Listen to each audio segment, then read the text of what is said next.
Hi greedy 3Ders. Today I'm going to be making this, the X23 Laura Kinney model from Sanix. I'm just going to be doing the face and the head today.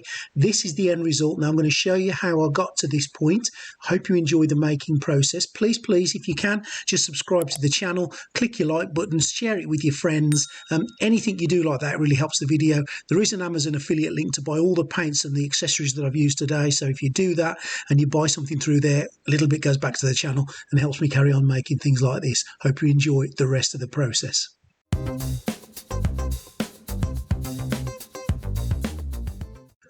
First thing is to give it a coat of matte black as a primer, and I've just loaded up the airbrush with a drop of flow improver, and I'm just going to give it a thorough blast right of the way across. I'm changing now to one of the triad colours from the Army air paints. This is the Nomad Flesh, and I'm just going to give it a blast all over with that, making sure I get all areas of flesh. Changing to the mid-tone Barbarian and a light coat across the top. Now you'll notice I'm not hitting everywhere. What I'm doing is holding it at that particular angle and just coming down as if the light will be catching that certain area. And once I've done that, I'm going to just change to the lightest colour, the Wildling Flesh, and do exactly the same from the top down, little blasts just to cover all across the highlighted areas where the light would rest upon it and where it would hit it. Don't overdo this stage, don't turn it too pale, just give it a blast here and there.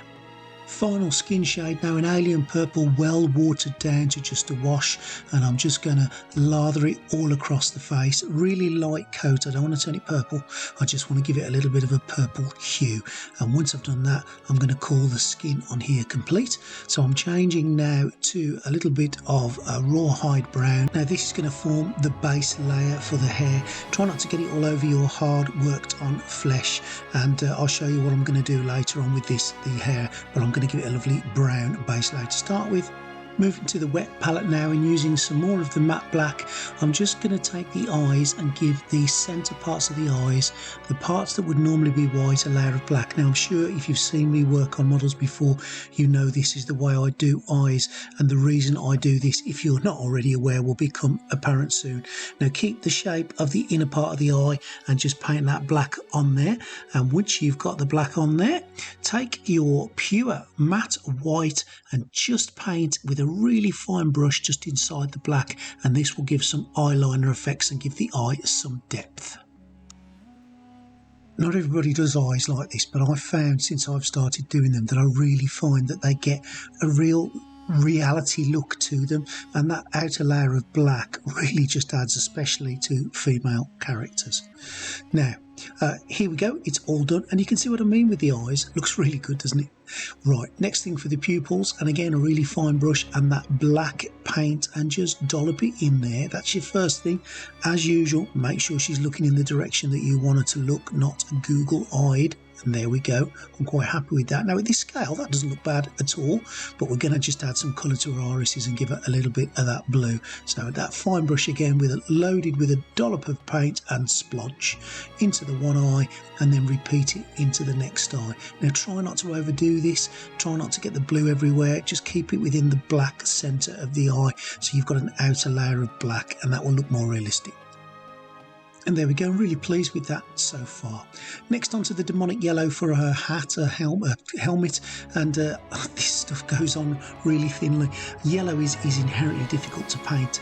Somebody once showed me a trick where you paint pink on first and then the yellow on, and the yellow goes on better, but I didn't do it on this occasion. I went straight onto the black, and it's going to take a fair few layers to get that to work. Fine brush just to get the nasal plate done, and now I'm going to move on to some speed paint blood red, and I'm going to paint her tongue over the layer of pink that I've already given it from the spray for the skin. It gives a really good tongue effect. Take your time with this bit and try not to get it everywhere, just keep it on that tongue. Now that's done, I'm going to just use that red that I used for the tongue, mix it with a little bit of white, and I'm just going to go around the inner and outer part of her lips just to give her lips a little bit of shape and texture. That colour is absolutely fine for her lips. I think they've came out really, really well.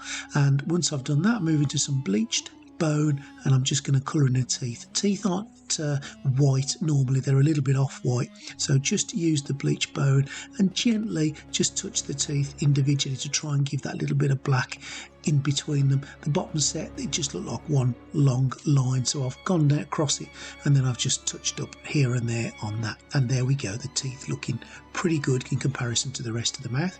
As I said, that yellow is a little bit of a nightmare, and this is definitely not the last layer it's had. I had to give it quite a few just to give it that coverage, but eventually once you give it enough cover, it will do what it says on the tin and give you a nice shade.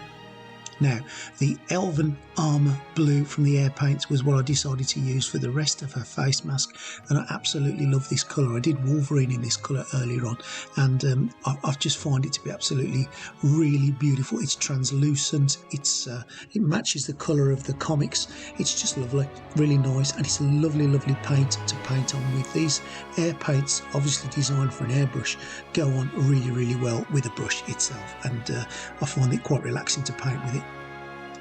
Like with any painting, just take your time with this bit.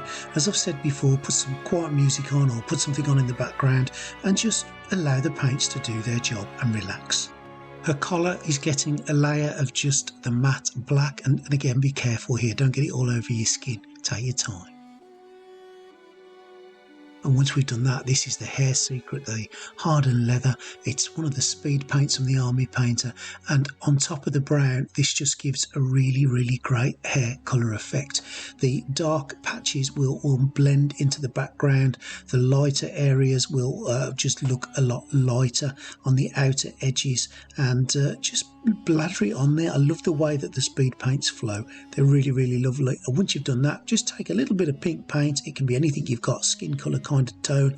Use a nice big brush, get most of that paint off before you come near your model, and then dry brush onto the extremities of the hair just to give it that final layer of depth.